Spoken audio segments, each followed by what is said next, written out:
Okay. So here I was 19 years old. I was in my landscaping company, and a builder I did a lot of work for calls me up and says, "Hey, Carl, a buddy of mine who's building a commercial building, his landscape contractor, I don't know, took off, didn't finish the job, whatever. He's in a jam. He needs to close by next week to get a certificate of occupancy, or he can't rent out the building. He's got tenants. I told him about you and the work you've done for me. He's ready. I need a big favor. Can you go over there and help him?" Okay? That's what I was told. Here's what my 19-year-old head heard. "That guy wants the guarantee, Carl. I told him what you charge. Just go over there, and he'll want to pay whatever your price is." I don't know how that got to that, but that's what I heard. That's how I interpreted it. So I made a couple of mistakes I will not repeat, but it really changed the trajectory of how I ran my business. So what I did was I said, "Bill, you got it." I went over there. I grabbed a copy of the plans, and I did up a proposal. It was pretty straightforward what needed to be done. And mistake, I don't ever do it again, is I drafted the proposal and I gave it to left it with the secretary and said, "Give this to the guy, I'm coming in tomorrow." And I let him see the proposal before I presented it. I know, gosh, I know, what a bad move that was. So anyway, the next day I come in and I go to meet the guy, and I'm thinking like, this is gonna be easy, friend of Bill's, he knows all about the guarantee work that I do. I come in really fast. The guy was furious. He's standing there with the contract. He's got his hands on his hips, and he's like, "Sit down." Okay? And he's like, "Listen, I know you're a young kid, but this is not how you do business. Your pricing is off the reservation high," is what he said. "Your pricing's obnoxious." He said, "Listen to me." He goes, "I'm really disappointed because Bill really said you were a good guy and you worked really hard and you give me this. This is crazy." And he goes, "Stay right there." And he left. And I'm sitting there going, "Well, this is not how I thought this was going to go at all." And I'm sitting there and the guy leaves and I'm like, should I stay or should I thought I should bolt. I'm like, I should get out of here. I'm going to get killed, right? Guy comes back in with a contract and a check. And he says, he comes back in and he's like, "All right, so you start Tuesday? You start Tuesday?" And I'm like, "Start what Tuesday? Like running for the hills? Like what am I starting on Tuesday?" He's like, "It says right here, you'll start on Tuesday and you'll be done by blah, blah, blah day so we can get our inspection." And I was like, "Are you hiring me? Like what's happening here?" And he says, "It says right here," because I demanded a 50% deposit. This was a $150,000 job. Dude walked out of his office with a $75,000 check.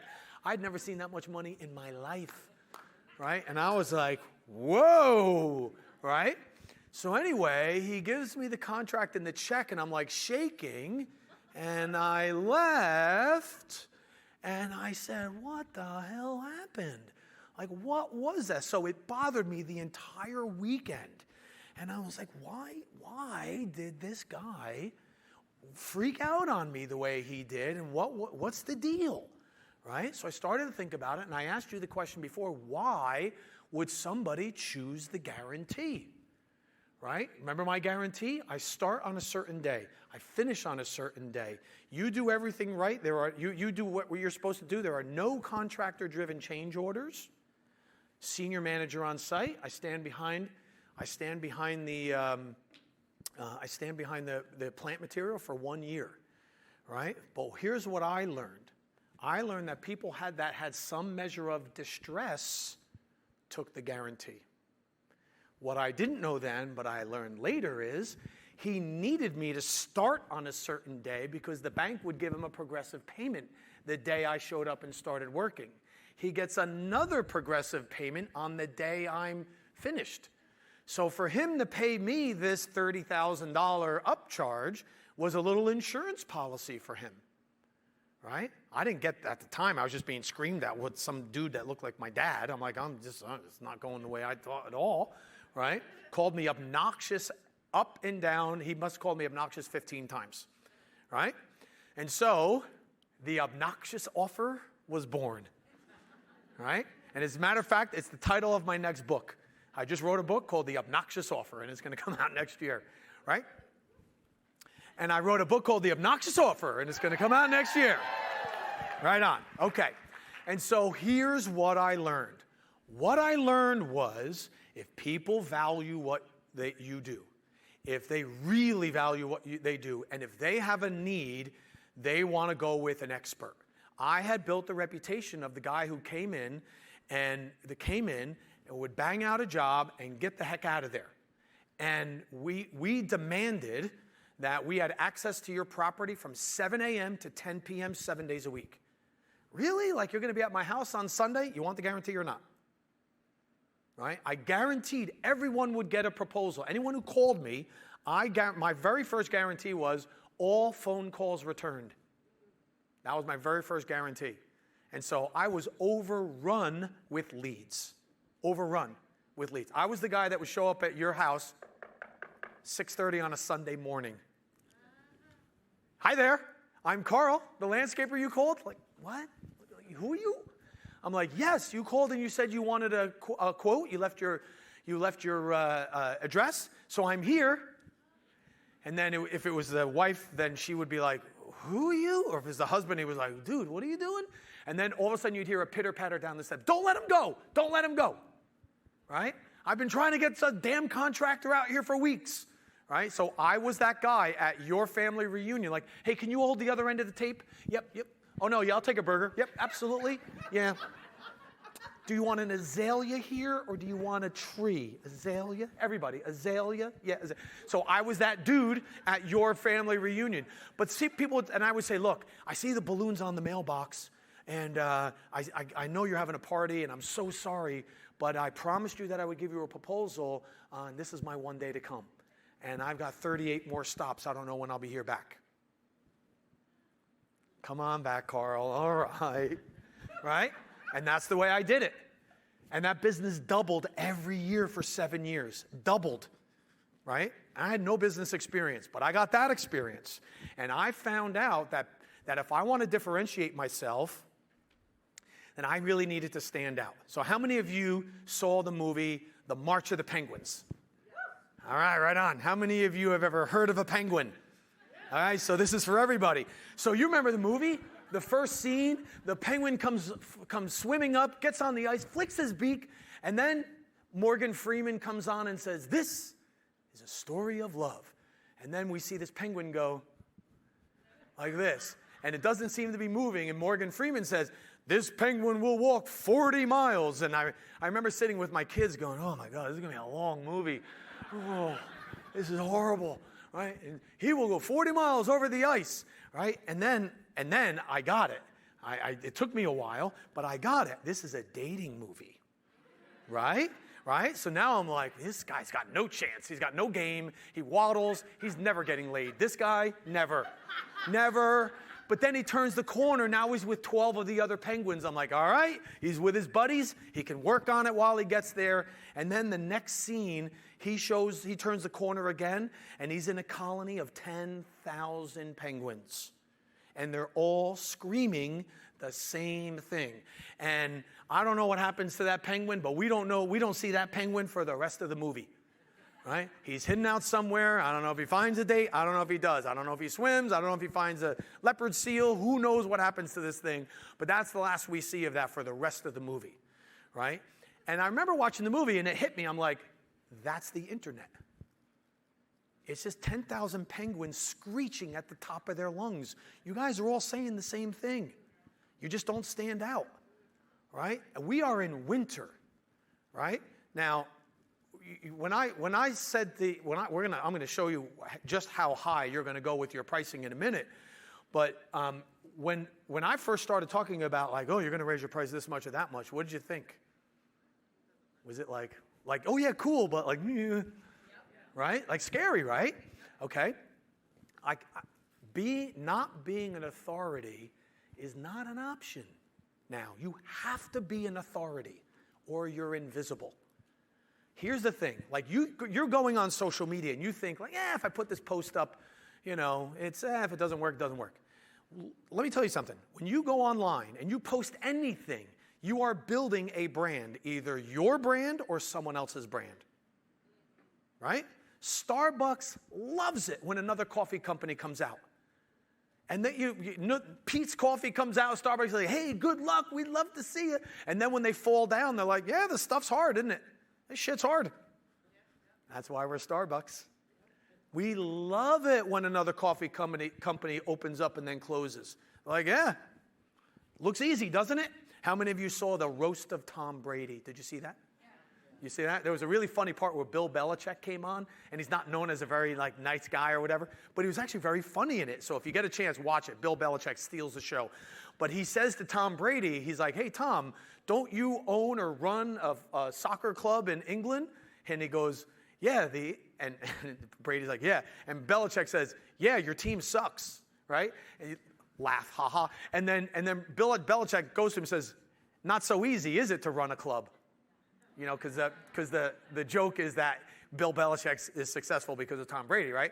So he goes, yeah, not so easy, is it? And that got a huge roar, right? Because it kind of put Tom in his place. But the point is that you got that it's not easy doing what we do. It's not easy at all.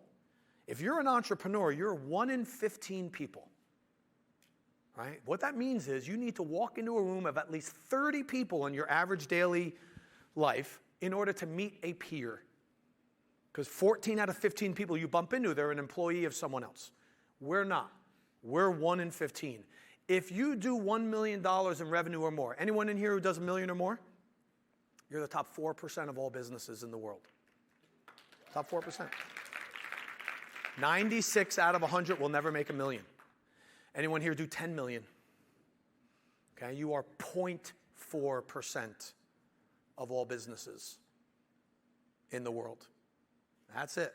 So if you do $1 million a year, that means you're 1 in 600 people. That means you need to walk into a room of 1,200 people to meet a peer. If you do a business that does 10 million or more, we need to walk into a building that's got 12,000 people in it to meet a peer. It's not easy what we do, right? So you're doing all of this work only to price yourself to where you're invisible. That's got to change. It is unacceptable to me that you sit down with a client, you're as knowledgeable as you are, you teach them everything they need to know, and they get up and they go buy from somebody else. Like, no way. All right? Listen, your business is about, signing new business is about 2 things. The right traffic and the right offer. Most of you have pretty good traffic, meaning qualified leads, you're talking to the right people, but your offer is just not there. Okay? We need to work on the offer today. All right? Let's get people who value what you do, will get out of your way and let you do your job, and that we are speaking directly to what it is they want. Okay. So we want to differentiate ourselves. Now, I mentioned it before. I asked you to write down the top 5 complaints about your industry, okay? So did everybody get their 5? This is important. We're about to workshop this, okay? You need to have your 5 complaints, and those complaints, put them on your sheet here. 1, 2, 3, 4, and 5. Make sure that they're listed down here. What are the top 5 complaints? And if there's more, write them. Capture all of them. This is important.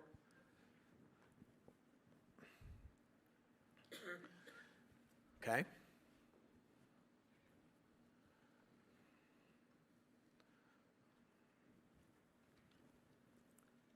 Top 5 complaints.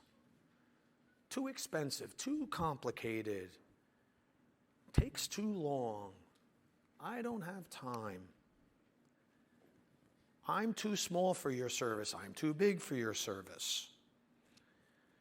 I'm not your demographic. I'm too much of your demographic.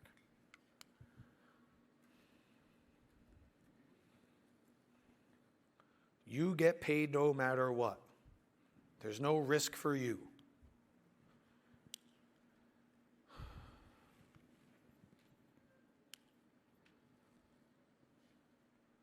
Okay? Now, how hard is it to come up with those? Was it hard? Everyone knows what they are. It's just who has the guts to take them on. Right? Talk to an attorney, say, take credit cards. Oh, are you kidding me? They could just charge back the service. Like, yeah, well, if you suck, then okay, you deserve it. Right? What are you worried about, the credit card or how good is your service? Well, right? As soon as I bring this up to my clients, they're like, well, all of a sudden they start hemming and hawing about it. Right? You got to be willing to do it. Right? Because your ideal client will appear when you do that. Right? So top 5 complaints. Okay? So you've written down your top 5 complaints. Okay? We're going to start to build the offer. Now, below that, write down all of the things that you would love to get paid for that you give away for free to your clients. All right, so see where it says value-added services?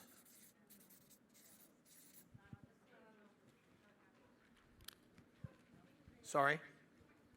See where it says value-added services? Do you guys have the second handout? There's 2 handouts. They look a lot alike. There's a second handout. One says obnoxious offer on the, yeah.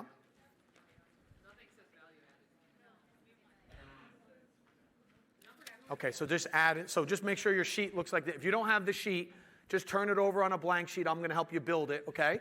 So just make sure it looks like that.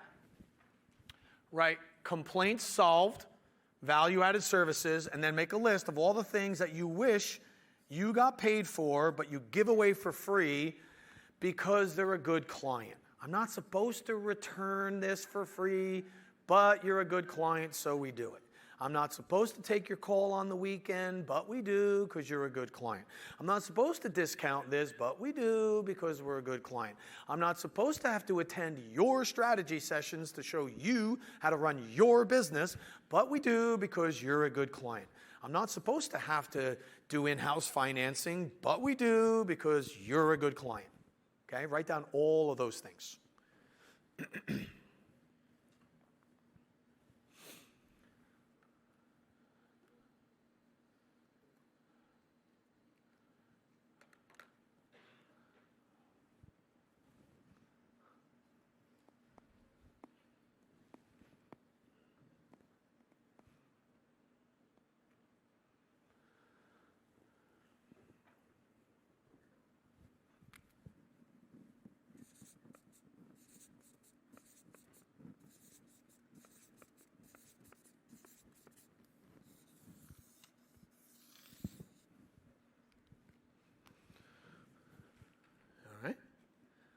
Have at least 5 complaints. You have the things that you give away for free that you wish you could get paid for, but you're not getting paid for. Like for me, when I was a landscape designer, like I had to give away the design for free. I'm like, why? I spent like 10 hours on this thing. Why am I giving it away? I don't want to get paid for that, right? I don't want to have to drive over to the garden center to help you pick out your flowers that I have nothing to do with, but I do because you're a good client, right?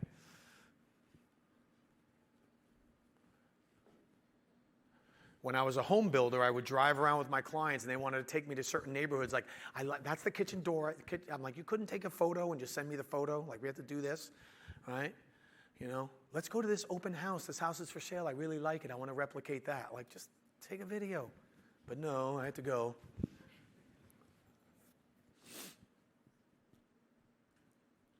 Right? You have the things that you wish you got paid for? All right. Now, if you, so put your pens down for a second. I want to show you how this is going to work. All right. I hold in my hand a marker. Yeah? Yes. I know. I do that pretty well, right? It's a marker. The marker has 2 pieces. Marker, cap. So, I am going to sell you this marker for $1. Just like this. It's a Sharpie, black, writes very well. Now, there's 2 pieces, right? Now, I want to have the next level of marker sales, but I'm going to guarantee that for the life of this marker, if you ever lose this cap, I will replace the caps unlimited for the life of the marker. But with the unlimited cap replacement guarantee, it's $1.50. Okay? Marker for $1, replacement caps unlimited for $1.50. Now, how many lefties do we have in the room? All right, right on, lefties. What happens when you start writing on things? Where does half the ink go? Goes on your hand, right? Not with this marker, it doesn't, because this marker has a no smudge guarantee. This thing's, if you write with this marker and it smudges on your hand, you take a picture of it, hashtag no smudge guarantee, you send it in. We'll replace this marker for as long as you're alive. If it smudges, $2. Okay? So, regular marker, marker with cap, no smudge guarantee. $1, $1.50, $2. All right? What kind of buyer buys the marker for $1 with no guarantee? Could be cheap, could be a value buyer, or yeah, cool. That could be right-handed, right? What kind of person buys the unlimited cap replacement guarantee? Someone who loses stuff, right? They would drive over and buy it, but they can't find their keys, right? One of those, right? So that person buys it. Who buys the smudge guarantee? Right? Now I'm going to put another one in. All right? What happens to markers when you write with them after a while? What happens to the marker? It dries out. Not this marker, because this marker goes on forever. And if this marker runs out, I will replace it for as long as you live, but I'm going to charge you $4. Okay? Same marker. Regular marker, unlimited caps, no smudge guarantee, never runs out of ink. Who buys this one, the $4 version? There are some people who buy, but seriously, who buys that? Premium buyer. Does this buyer then buy a really expensive marker, then get a cheap flip chart pad? Or do they buy the premium flip chart pad? Wouldn't it be nice to know and be able to categorize your clients based on their pricing? So I offer a success fee option, and I offer a retainer option. Remember I said before that if the industry is sideways, you got to give something for free, and you got to bundle, and right? And you say, well, how am I going to know where the industry is? You're not. You're going to offer a menu of pricing, and you're going to let your clients are going to tell you based on where they buy, where the industry is. Okay? The professionals are likely going to, the lefties are going to buy the no smudge, or they're going to buy, and the pros are going to buy the $4 marker. We use these a lot. That's cheap for me. The person who's just doing one project, or it's something at school, they might just spend $1. The person who forgets things all the time, they might say, yeah, that could be useful. So based on your pricing, your clients are going to categorize themselves. That's why we want to have a couple of options. I showed you 4 here as an example, but you're likely going to do 2 or 3. You're going to have 2 options or 3 options, likely, okay? Now, what is any one of the complaints that you wrote down for your business? Projects take too long. Takes too long, okay? So complaint is takes too long. So we're going to make a guarantee, some sort of time guarantee around that. Let's say we can fix that problem. That's your bronze offering. I can fix one of the 5 problems. Circle on your list any one of the problems you think you can solve, or at least significantly mitigate. Just circle which one. That'll be your bronze offering. Okay? What's another problem you wrote down on your sheet? People accept poor quality. Poor quality, okay? So poor quality. So we're going to put some sort of quality guarantee. And give me one more. What's one more that you wrote down? Not experienced? Negative past experience. Okay, so a negative past experience. We're going to guarantee customer satisfaction. All right, so circle that one, circle that one. 3 of the 5, that's your silver offering. Solve one of the problems, that's your base level. right? Solve 3-ish. That's probably your silver offering, your middle offering. And then, all right, so just for the sake of it, 2 more. What are 2 other problems that you've had or you wrote down? Not enough time? Too complicated. That's a good one. All right, complicated. All right, we'll go expensive because I have a time one on there already.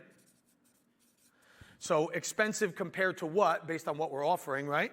But let's say we can solve the complicated part and the expensive part. All right, now that we have 5, that's our gold offering. Plus, all of the value-added services come in only on gold. So here's where we give them the package, and here's where we give them the best guarantee. Our best guarantee goes here and here alone. Okay? I'm going to solve your 5 complaints. I'm going to give you some value-added services, but you're going to pay my premium, and I'll give you the guarantee only there. These are complaints or objections to taking our service, not the 5 problems that we're solving that we're putting on our website? So this could be, so the question is, are these the same as the 5 problems we're solving on our website? It could be, but it's certainly the 5 objections that you get, the 5 top objections. Here's why this is so important, is purchasers are there usually trying to solve 2 problems, and 70% of their decisions that do not have any buyer's remorse come from solving their top 2 problems. So if you promise them that they will not have the top 2 problems by hiring you, that aligns with 70% of the decisions they've made where there's no buyer's remorse. And they're willing to pay more for that. Right? That's why we want to be really clear. I learned very quickly, at first couple times I didn't know fully why, but I learned very quickly that for all of my commercial landscaping clients, the day that I started was the most important thing for them because I was the next phase of construction and they couldn't get their next bank check until I started. Because I didn't know why. Somebody said to me, Carl, I don't care what you do. Just get down here, bring your backhoe, dig a hole, do something, throw a plant, roll a pallet of sod. I don't care what you do. Just get here. And I'm like, why would? Now remember, I'm 18, 19 years old. I'm like, why would he say that? Now I know why. Because as soon as he does that, there was a banker walking around like, oh, I see you've got materials and equipment. Here's your check. And I'm like, I got it now.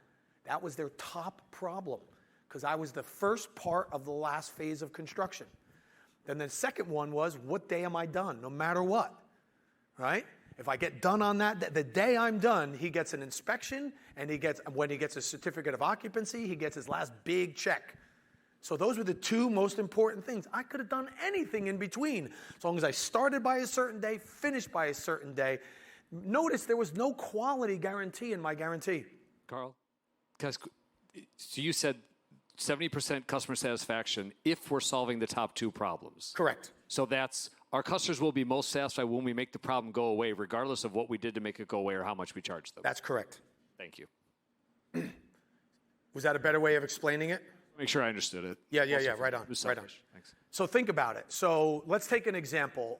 Someone who hasn't offered so far, or that I haven't spoken to so far, what's your business? Just one example. What's your business? Website and graphic design. Oh, no problems there. Okay, good. All right, website and graphic design. What's the top complaints? I'd say if you only have to pick one, what's like the biggest one? Your clients can't stand it. You know that they hate it, even though they hire you, that you know they're like, oh, I can't believe we got to hire this person. the biggest problem that I hear from people that come to me is that they hired someone before me and they couldn't stand the work that the person did. All right, so they didn't like the other person, but what about them did they not like? The end result of the website. All right, meaning they didn't like the look and feel The or look the user and feel, experience? the person didn't follow what they told them. All right, so which one? They didn't like what came out, or they didn't like they didn't follow what they were told? Both, actually. It's not both. I built houses for a living, and people would have me put the most hideous things in. And I built log homes, and I used to have people that would want to put like subway tile and like black and white tile in the kitchen, and I'm like, dude, we're in the woods. You don't put that in a kitchen. And they're like, well, we love it. We have the same thing in our apartment in the city. And so I would make them sign a waiver saying, I'll put down this frickin' ugly tile, but if I got to take it up when 10 of your friends tell you it looks ridiculous, I'm getting paid to do it. So my clients wanted me to follow what I was told more than the quality of work to be done. Which one is it for you? What they were told. Told. Okay, so now you know their big complaint. I'll do what you're told. I will, and so I would put that, number one, we do what we're told.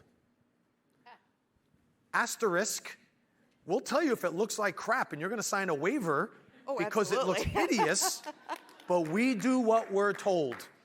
What's the second one? The second one is they don't finish the site. They don't finish the site. So you guarantee, so here's your guarantee, ready? How much do you charge? A website cost how much on average? On average, $600, $700 a page. $600, $700? Okay. Page. Per page. Per page. And how many pages normally? Anywhere between 5 and 20.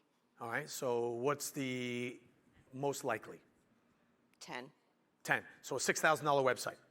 So you have your $6,000 website, and then you have your guarantee for $9,997. That says we do what we're told, but we will also tell you when it looks like crap. Okay? Number one. Number two, we guarantee that it'll be done on time, or we're going to give you all your money back plus 50% of the contract for you to hire a new graphic designer to come in and fix our problems. Okay. That's your new guarantee. Did anybody get that? Okay. All right? Now think about that. Think about that for a second. We're going to do exactly what you ask us to do, and we're going to finish the whole thing on time. We guarantee it. Or you get all your money back. You can keep the website, and if you pick another web designer to do a new website, we'll cut you a check for up to $5,000. What are the chances you would allow that engagement to go badly? Absolutely not. And that's exactly why it'll work. You see what I mean? All right? That's a risk reversal, okay? So, great. Were there... Yeah. All right. I just have a question about if the biggest complaints are technically out of your control, how can you work the guarantee to still be in your benefit for pricing, but work out the things that are not in your control? Okay, and what would be an example? What's your business? I work in trucking. I would absolutely love to be like, I guarantee an on-time delivery. Okay. How do I make sure that happens when I'm not the one driving the truck. I'm not the one controlling the traffic or accidents. So what is your job? What is your role? You're dispatch? I'm an owner.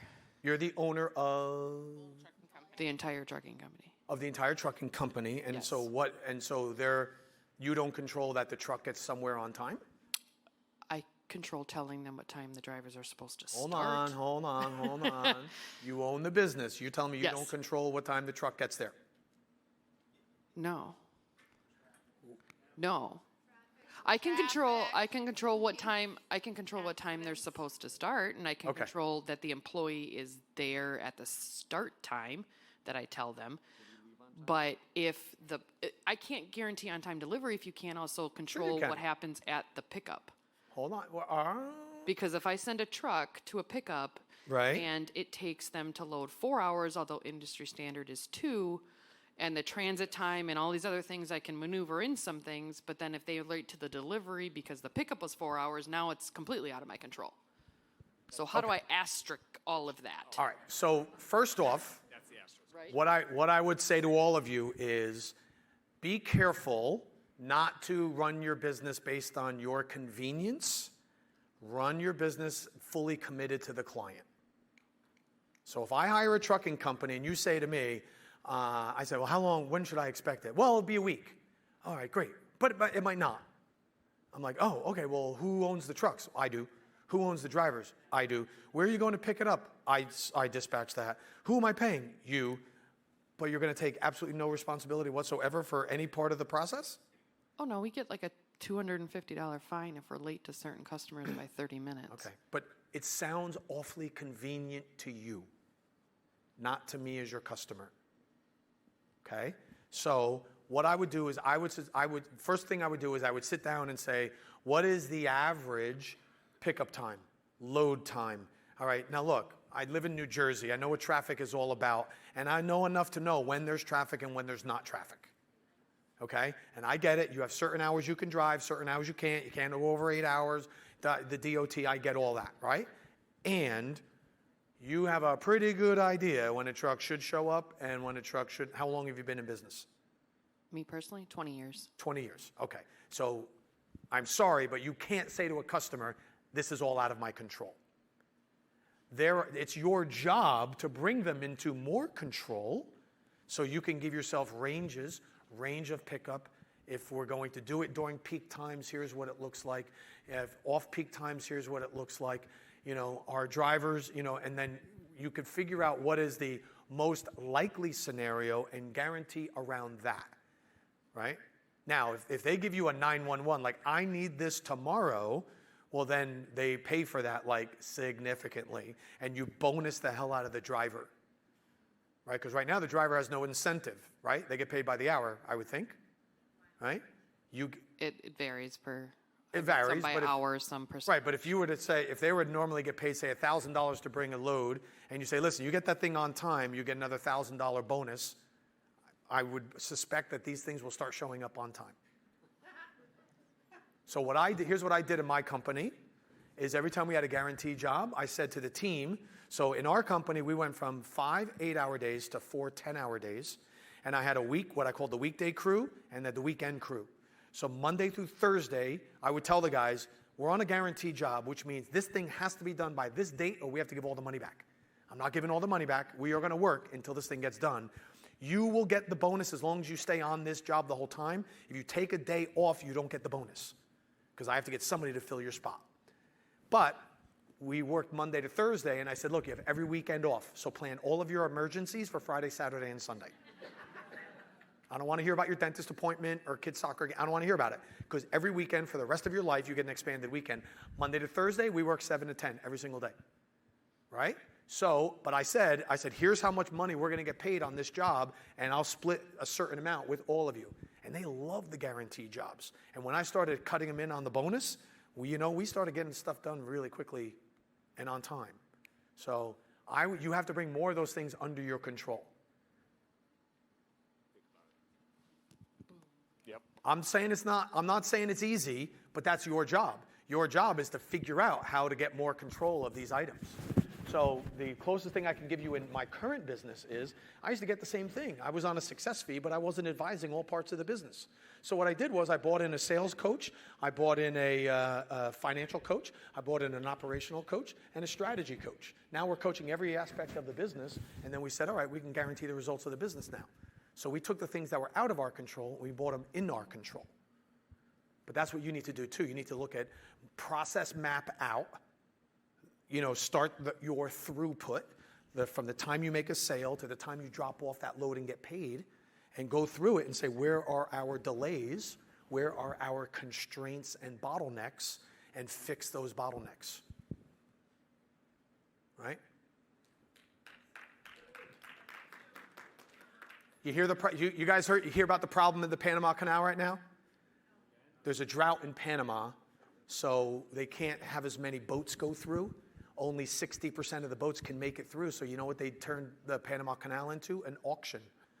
So normally it costs $1 million on average to go through the Panama Canal. So they're saying to the companies, listen, if you want to give us more than $1 million, we'll bring you to the front of the line. That's what you need to do. When you bring a truck to get picked up, you're paying something. There's some sort of exchange there. Pay more. But then go to your client and say, listen, if you want this to go through, here's the regular version where I don't have it. I have no control over this one, but I have all the control in the world on that one. So if a load would normally cost 10 grand, you say, well, for 15, I'll guarantee it. And you'll find out how much they want that load on time. Right? Because containers went from $2,000 a container to $20,000 a container during the pandemic, and people were paying $30,000 just to get their stuff. I'm telling you, if people want it bad enough, they'll pay you the extra. But you have to bring those things into your control, because I don't accept that those things are outside your control. Okay? Any other questions on where we're at so far? Yeah. Quick, and then right over here.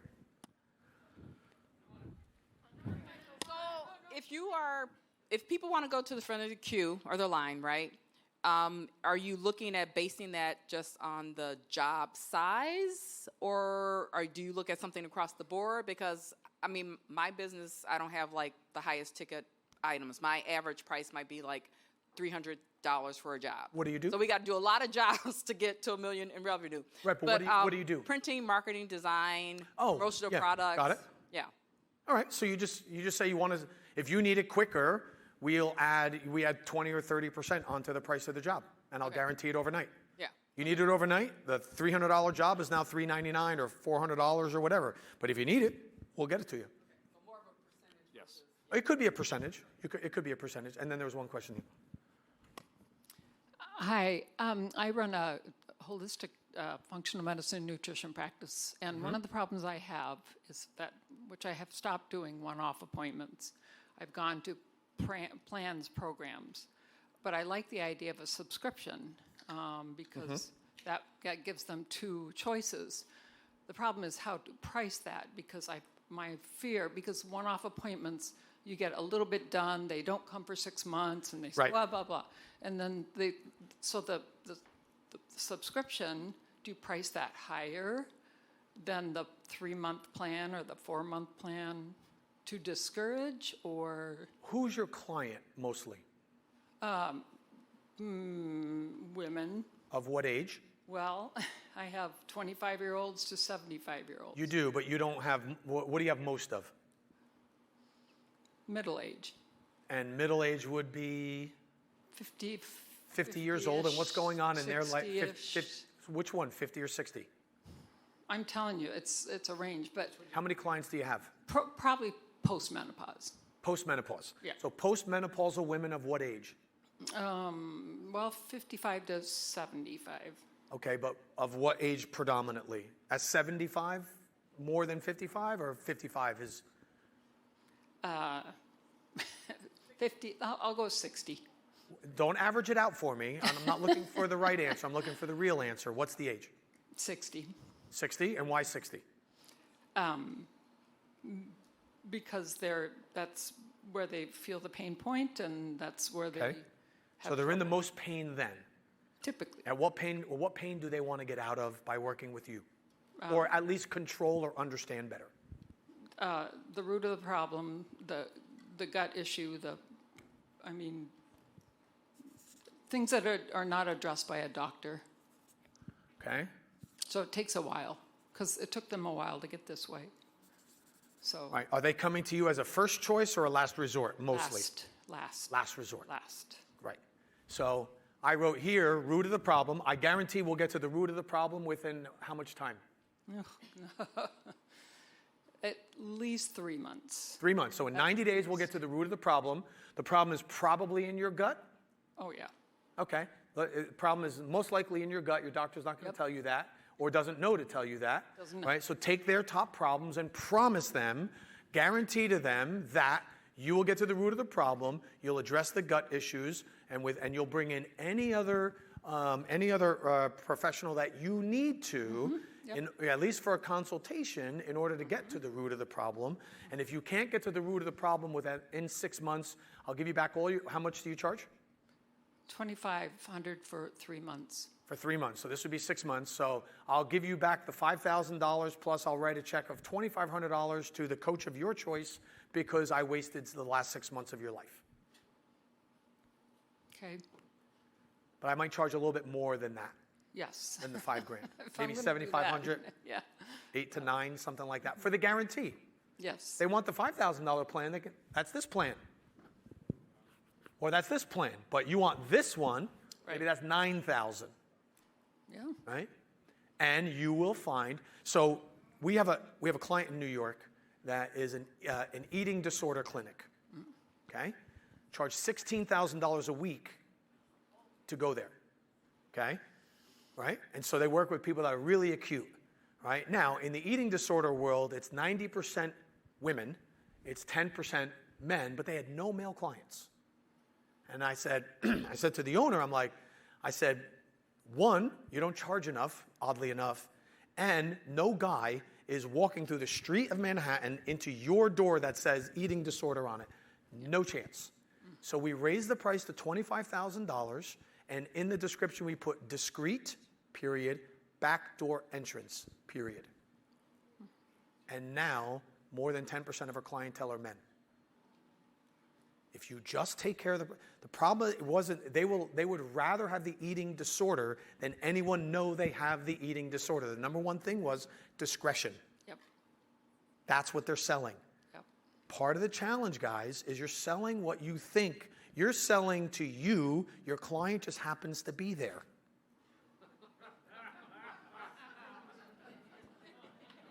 True. What they're buying is not what you're selling. You're selling, get me out of pain. I could not even begin to understand what a woman goes through postmenopausal, but I've never heard anything good about it. I have 5 sisters. None of them are like, hey, you'll never guess. I've not heard that yet. Nobody. Right? Right. It sounds horrible. Ladies? Yeah.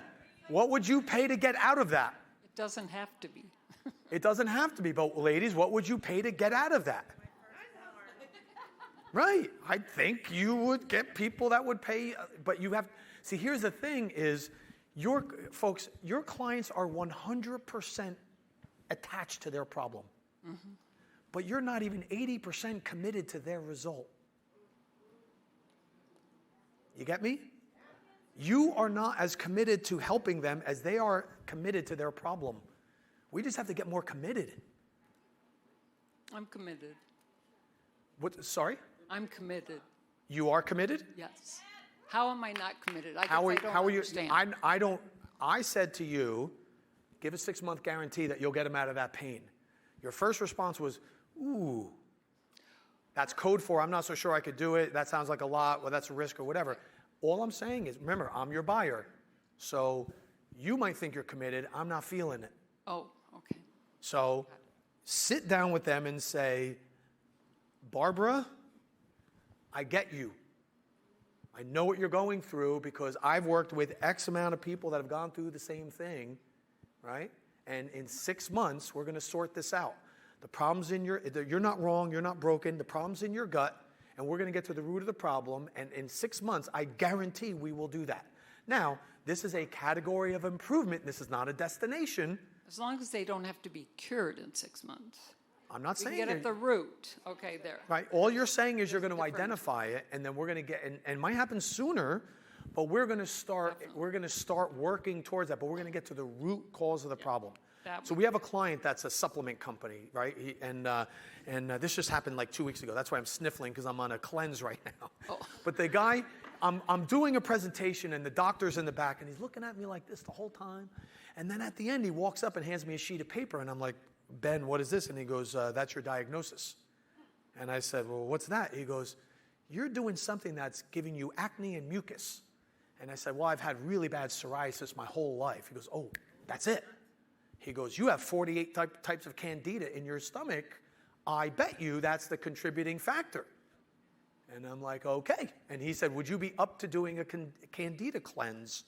And I said, sure, I've done cleanses before, and I'm fine, yeah.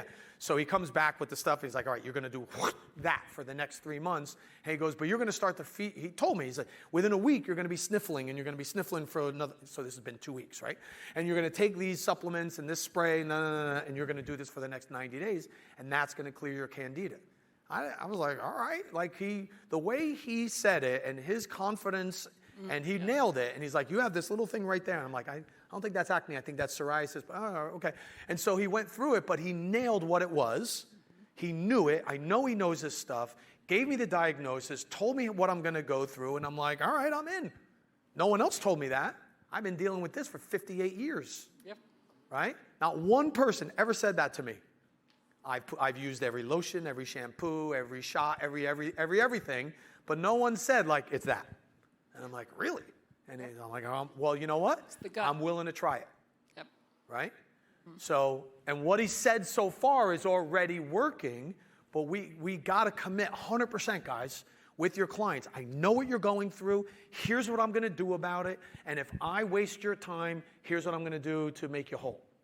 That's the point. So Your offer has to be obnoxious in a good way. Like we're having fun with the whole obnoxious part with the price, but you have to be obnoxious in value. See what I mean? Like the value has to be so obnoxious. Like if you work with me, you're going to make 5 times my fee. 5 times, minimum, my fee.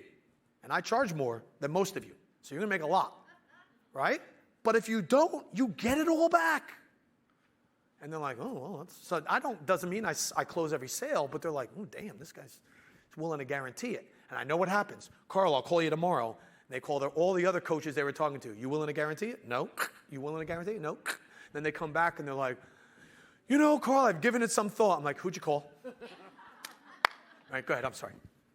Hi, my name is Christine, and I'm a trauma coach. Trauma coach, okay. And so I've been having a tough time wrapping my brain around how what you're talking about can apply to my business. Sure. But she kind of opened up that can of worms.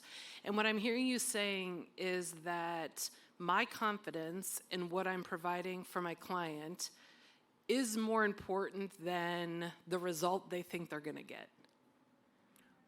I think there's a part to that, yes. You need to have confidence in what you're doing, but what kind of trauma do you coach?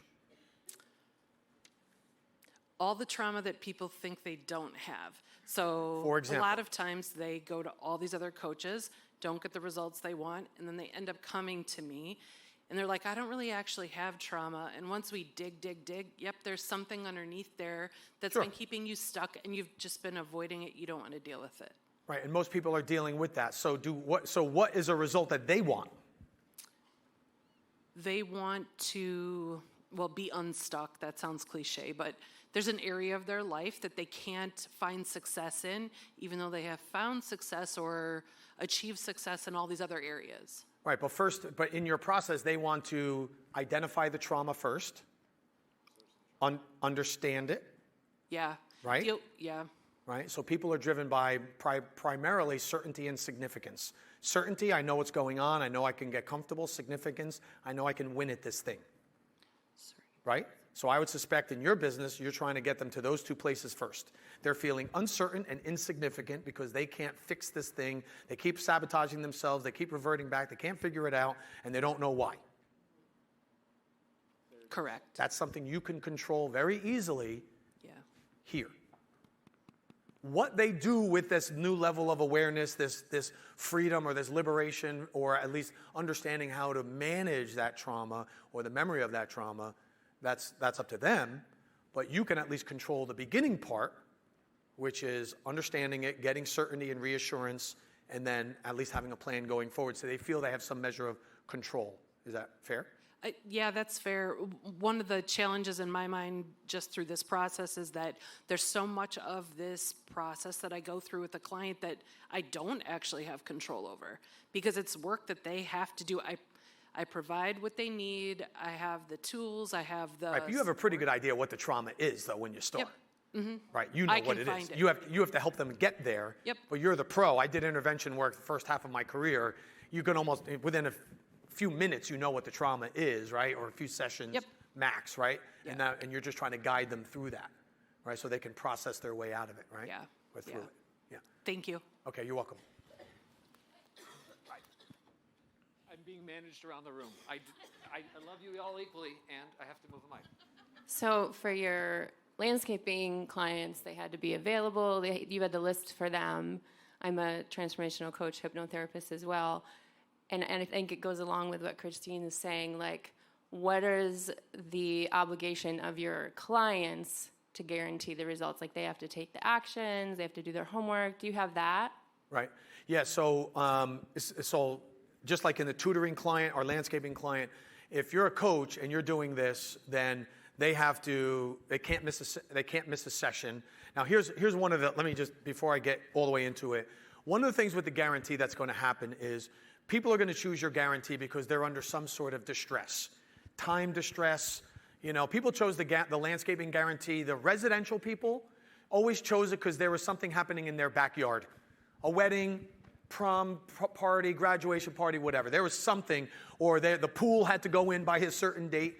They had to be done by a certain time. The commercial, it was almost always the opening of the building or the refinance or something like that, right? So there was always some form of distress. Now I say that because why did they get in this position in the first place? Because they're crappy clients. They're not going to become good clients just because they paid you more. So that's why we give them a list of things they have to do, which they can never follow. Ever. So in your guarantee, you're going to say, so here's what I'm going to do. I'm going to promise you this, this, and this. I'm going to give you that service, that service, that service, that service. But you have to show up to every meeting. You have to do all your homework. You have to follow through on these things. You have to do this. You have to pay me on time. You can't do anything that slows down the process. You have to be fully and 100% attentive, right? And if you miss any one of those things, I will assume you have opted out of the guarantee. You got all the benefits you wanted, and you have opted out of the guarantee. Now, we say it's a zero tolerance policy. You miss one meeting, you're out. We assume you opted out. Now, no judge will ever agree with that. So when that happens, you're going to write them an email that says, hey, I noticed you skipped our last call without giving the proper notice.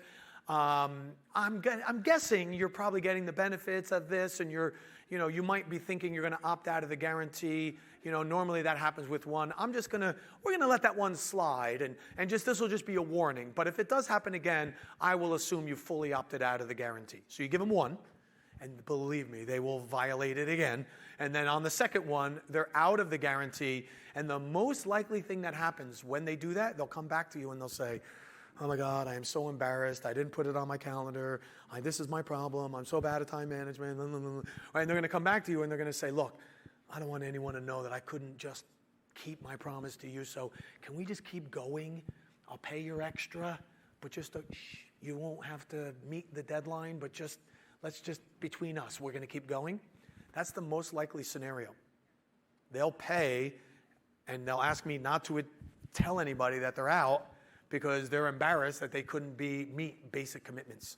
You know how many times we got locked out of a building when that was one of the conditions? All you got to do is open the gate so we can come in. And they would lock us out, right? I'm like, dude, second Saturday in a row, 15 guys, and I'm like, where's the key? Oh my God, my partner was supposed to drop it off. I'm like, well, you got to come get it. I'm all the way down at the beach. It's 2 hours away. You driving up?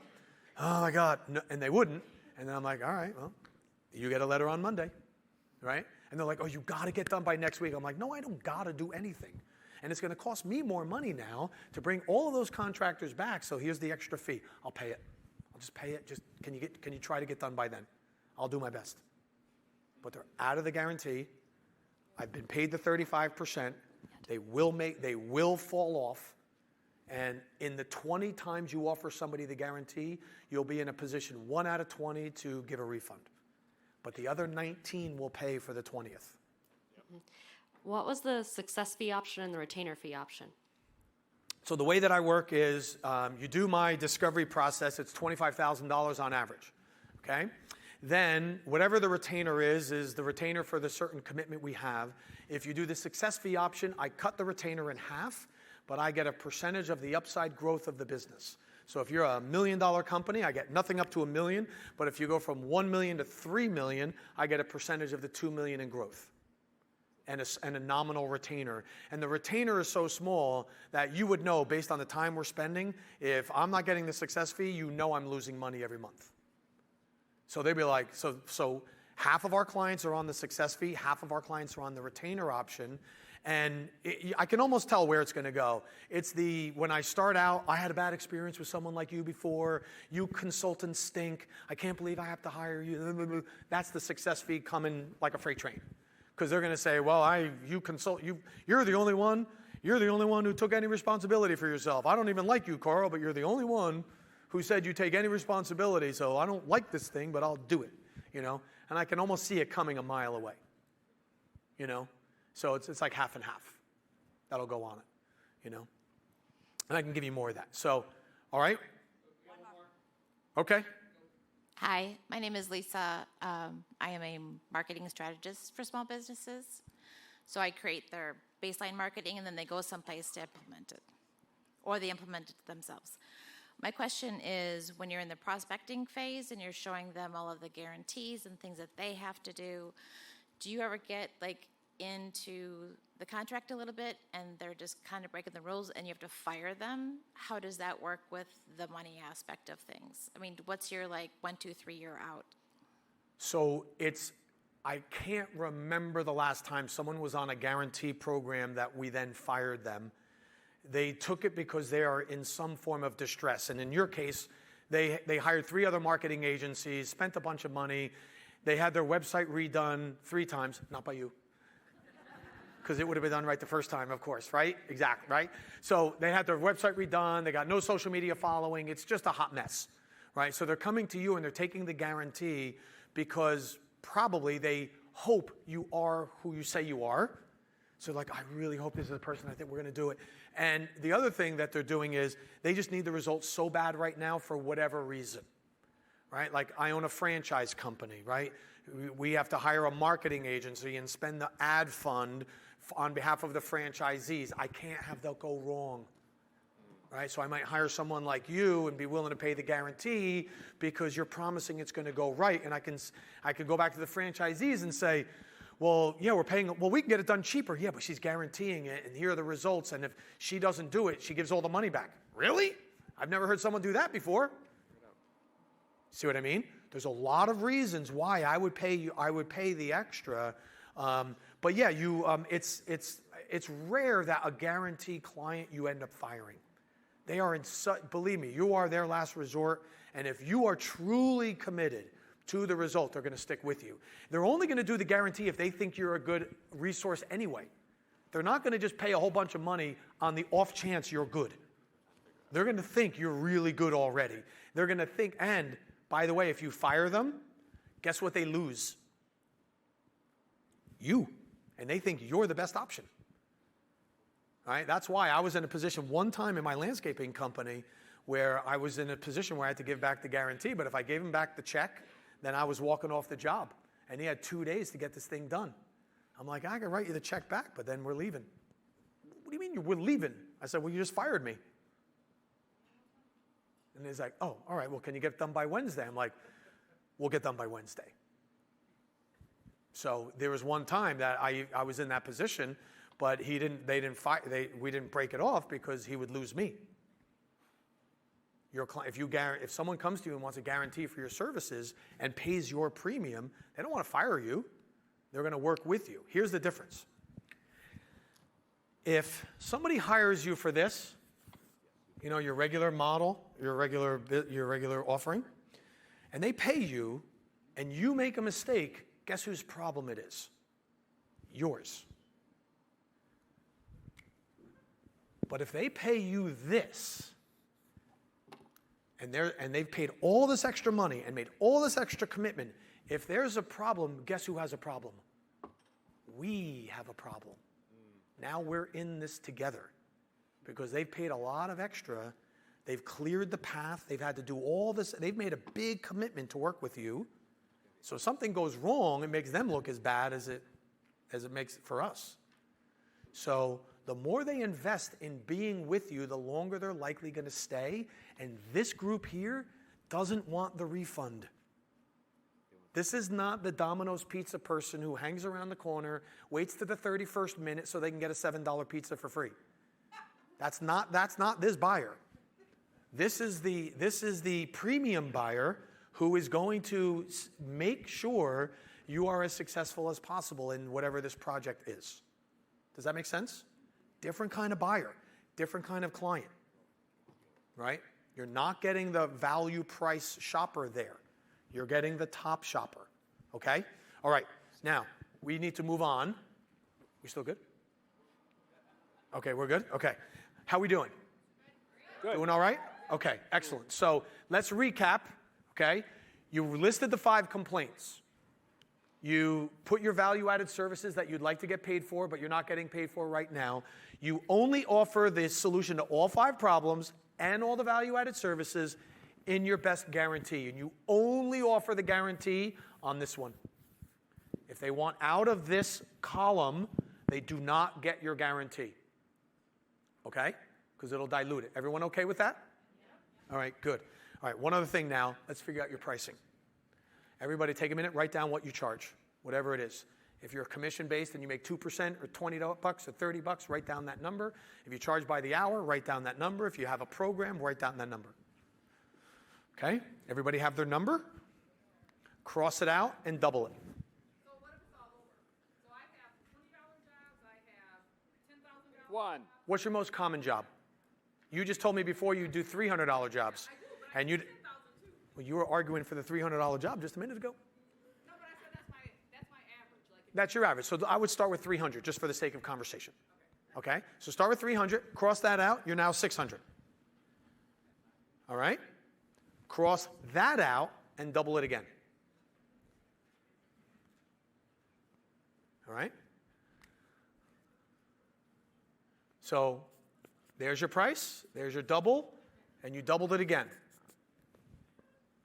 Okay, now, you're not always going to get away with 4 times.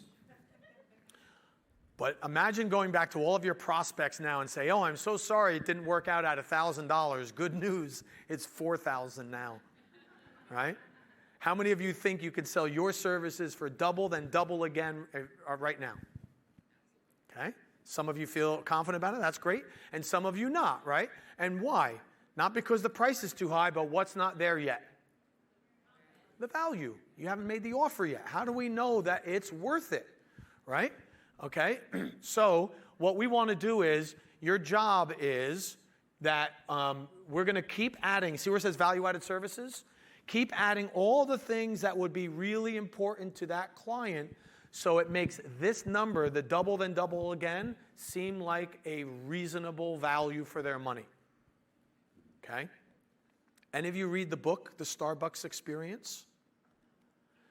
In that book, the average Starbucks patron drives by 2 competitors that charge up to 75% less for the same cup of coffee. And with 20 opportunities to go to their Starbucks, they go to that Starbucks 18 times a month and pass 2 competitors that charge less for the same price. Why is that?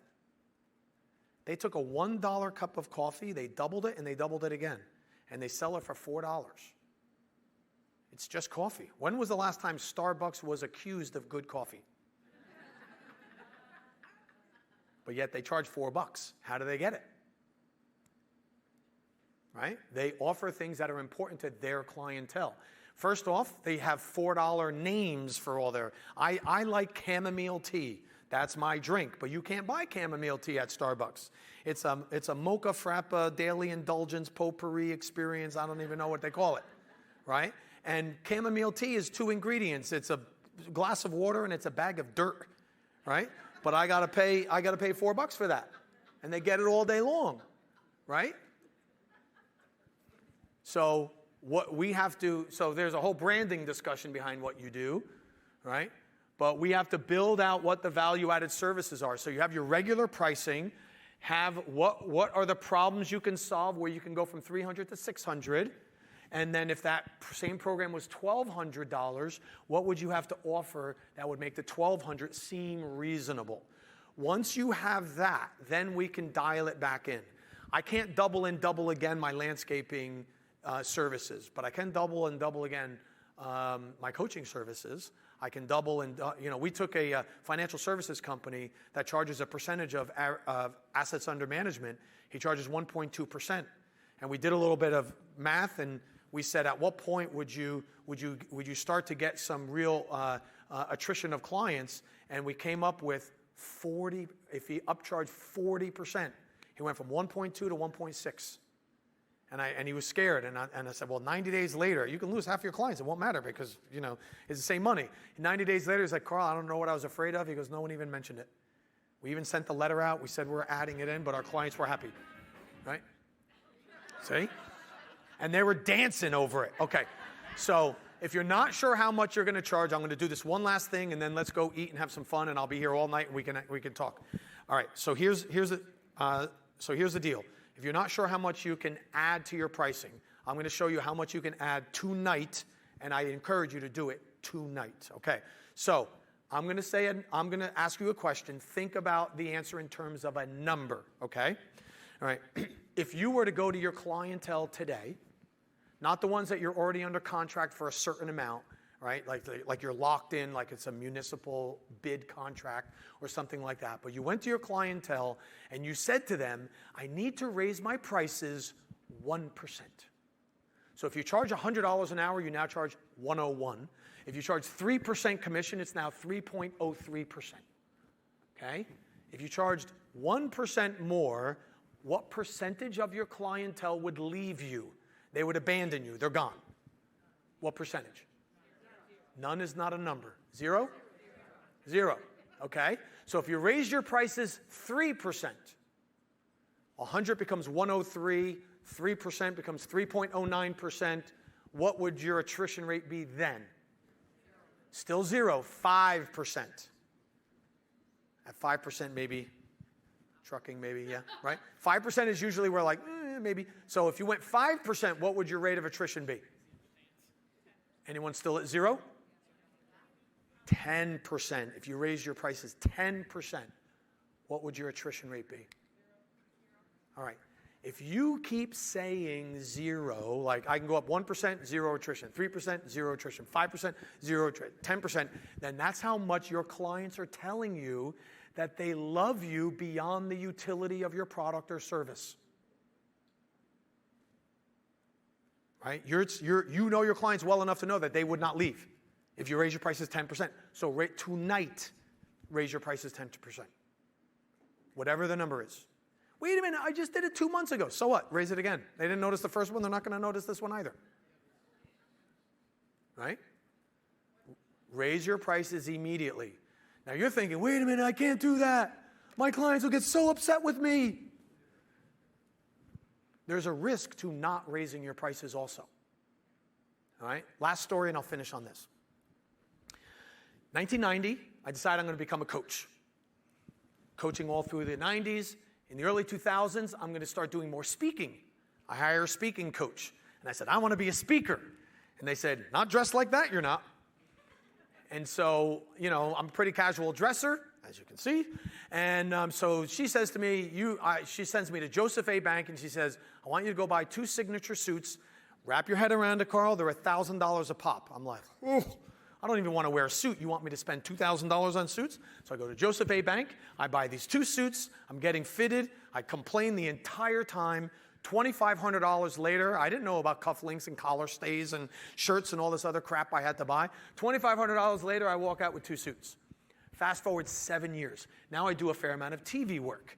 So I hire a PR agent and an image consultant. And I said, I'm going to start doing more TV work. She's like, not in the suits you're wearing. She goes on my social media. She's like, listen, blue, gray, blue, gray, blue, gray. We got to mix it up a little bit. I can't put you on a panel looking like that. Look at how nice they're dressed. Look at you, right? Thanks, right? So back to Joseph A. Bank. You're going to buy 4 suits this time. And I'm like, the signature one? She's like, you're darn right. I'm like, ooh, $4,000. So I go back into Joseph A. Bank. It's 7 years later. And I'm standing there. I'm getting fitted. The guy's like doing his thing down there by the what's at the bottom of the trousers, the hem, cuff, whatever that, right? And I'm like, man, if you told me I was going to spend $4,000 on suits in a day, I'd have told you were crazy. And he goes, 4,000? You're not going to spend 4,000 today. And I'm like, it's more? He goes, no. He goes, they're on sale. You buy 1, you get 3 free. That's what I said. I'm like, huh? You're kidding. I picked the one weekend. It's buy 1, get 3 free. He goes, nah, we run that sale all year long. You can come in anytime you want and get it. I said, it's a signature suit, right? He goes, yeah. I said, are they as good as they were 7 years ago? He said, well, of course they are, right? So I said, wait a minute. I spent $1,000 per suit 7 years ago. Why is it $250 a suit today? So where did my head go? I get a great deal today, or I got screwed 7 years ago? That's the risk of not raising your prices. At some point, your clientele is going to say, listen, you haven't raised your prices in a while. Other than like TVs and fax machines, everything goes up. Why not you? Oh, I get it. You've been overcharging me all these years. That's why your pricing's not going up. So your pricing should be dynamic. It should go up. Everything else do. Are you better at your job this year than you were last year? Then why are you not charging more? See what I mean? You're not any, so you're the same as last year. Oh, so you're not on an improvement path. Well, as your buyer, I am.